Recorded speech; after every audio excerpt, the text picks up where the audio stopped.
This is the CBS Evening News with Connie Chung in New York and Dan Rather in Washington. Good evening. Here on Capitol Hill tonight, it's increasingly appearing that NAFTA, the North American Free Trade Agreement, will be a winner. It will go down to the wire. It could be close.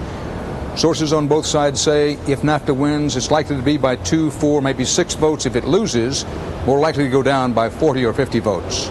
Our chief Washington correspondent, Bob Schieffer, has been counting votes and begins our coverage.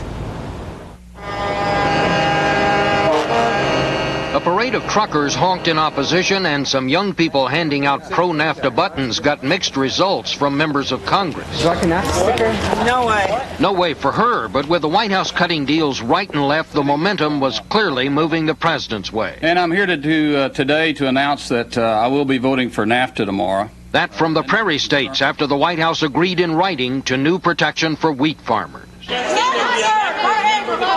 Anti-NAFTA supporters screamed in protest outside a meeting of Florida's congressional delegation, but inside, when the White House agreed to new protection for vegetable growers, there was new support from the Sunshine State.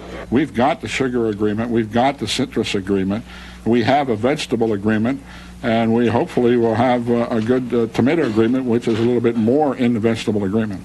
For sure, this lobbying campaign is no small potatoes. Members of Congress have been tempted with everything from a new sewer system for San Diego and cleaning up environmental damage along the Arizona border with Mexico to new defense contracts for Texas and trade breaks for broom makers in Ohio.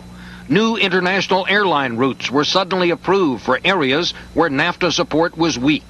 NAFTA's famous opponents were furious and said voters will throw the deal makers out of office. The American people who work for a living and pay the taxes that were used to buy these votes